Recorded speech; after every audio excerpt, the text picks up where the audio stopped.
قضية الهجرة وأمن الحدود هي إحدى القضايا التي أثارت كثيرا من النقاشات في هذه الانتخابات. هنا نسأل ضيفين من الحزبين الديمقراطي والجمهوري عن هذا الملف.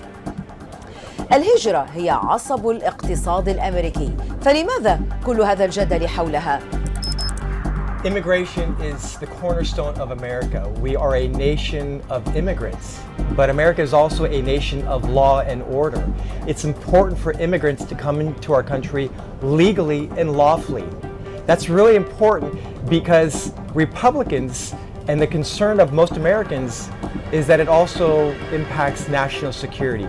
We need to know who's in this country and why they're coming into this country. That's a big reason. So Donald Trump has basically turned many Americans into one-issue voters by stoking so much fear about immigration in this country.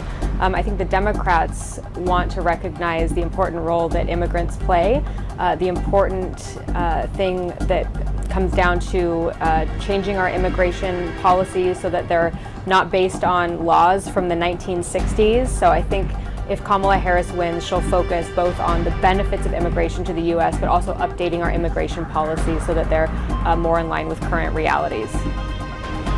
هل تؤيد قانون منع دخول المسلمين من عدد من الدول العربية لأمريكا؟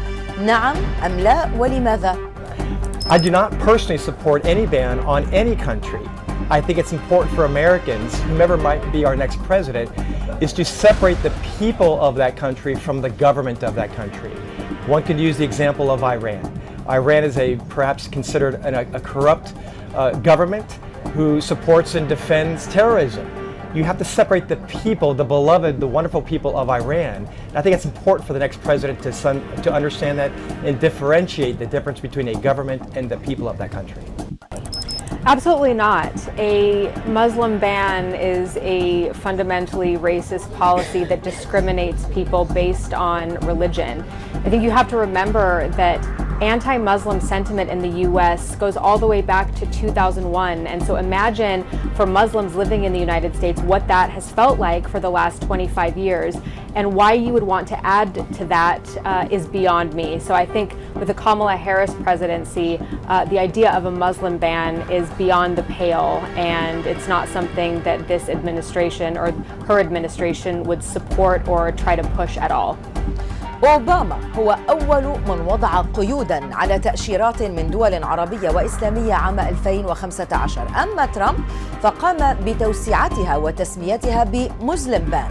بجملة قصيرة، بماذا يختلف حزبك عن الحزب الآخر بتعامله مع العرب والمسلمين؟ Well, Republicans are very focused on one thing, is allowing those who want to come into our country to do so legally and lawfully, but at the same time not wanting to do harm to Americans or our way of life. It's really important that we focus on people who want to come into this country. Don't bring illegal drugs, don't bring crime, but be a benefit and be a blessing to our beloved nation. So I think that's really important and critical of the next president of the United States.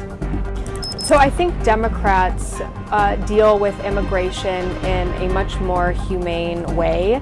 There is obviously a recognition that many people are here on an undocumented status, but that's also because our immigration system is fundamentally broken. So I think the Democrats would try to fix that through the lens of a humane approach, through the lens of people seeking asylum, rather than the fear-based approach that someone like Donald Trump likes to take that further sows division in our country.